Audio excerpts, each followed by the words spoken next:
Alright, this time on Stupidity, we take a motor it possibly runs, and we take it apart because we want to see what's inside. Isn't that right, John? Yep. Got Hopefully there's a crank in there and a cam. Hopefully a roller bearing crank, set of MP88s, you know, Berg heads. But more than likely there's a reground crank if that, and there's probably a bunch of set of dead lifters and a lot of rust. That's probably it. One thing's for sure. Oh no, is it going to dump water out? Got a little bit of water in it. Oh, that's just a little. Come on. That's a little rainfall. So it might need a valve job. But we have some plans for this, so we're going to tear it apart, see what's in it, see what is good and not good. We need the case and the heads out of the most out of it. So, and then after that, it's all freebies. So we'll get to it and start taking this thing apart here. Sorry, the lighting's bad for some reason.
So this is what we got inside.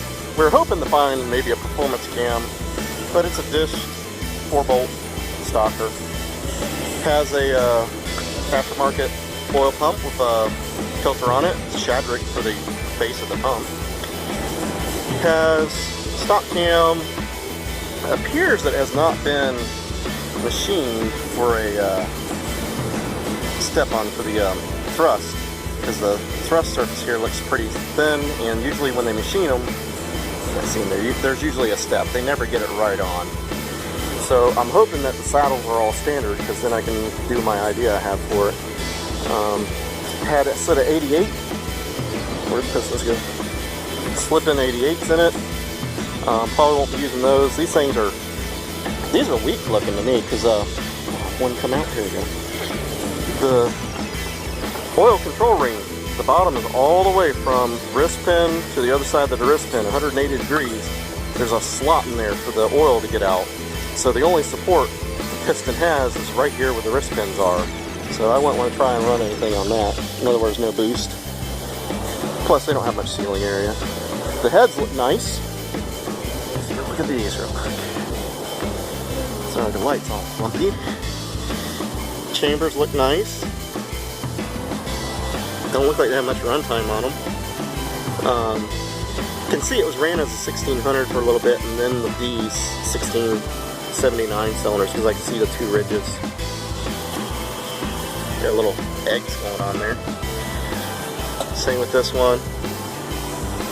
A little oil in the chambers from just sitting.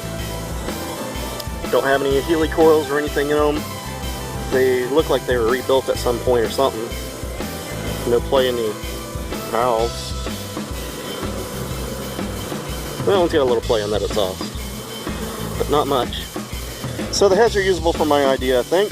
They need to clean up. We're going to put dual springs in them. We're going to replace the exhaust valves. We're going to 3-angle valve job. All the extra stuff I'm not using. And we're going to... So it's probably all stock on the bottom end. What's nice is the main, center main, it has wear, but it's not like showing copper wear. Usually they're all busted and beat. So anyways, they're tearing down a little stock, well, kind of stock. It's a 1679 little mystery motor. Had a deep sump on it. To me, it looks like somebody ordered everything out of the J.C. Whitney catalog, because it's all the J.C. Whitney parts from the 2000s. You know, the sump is the style they sold, the pump is the style they sold, the slip-ins 88s, you know, you could buy that all from J.C. Whitney because they'd send the catalog to you. So it looks like somebody went through the catalog there and bought a lot of stuff and put on their stocker, you know. But it's kind of nice. It's all clean inside. Finally nice to not have to do a whole bunch of crazy stuff to one.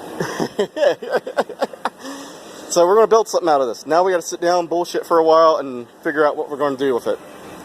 John wants a turbo on it. Yes. Turbo of the world. So anyways, guys and girls, John's going to have some really big news once he's on a little bit here about his Baja and other stuff. So don't forget to go check out John's channel, Vintage Speed VW, and check out his stuff. I'll try and put a link at the bottom in the description for him. And get out there and let's get our projects going, because we got a new one. See you guys later. Don't forget to like and subscribe, please.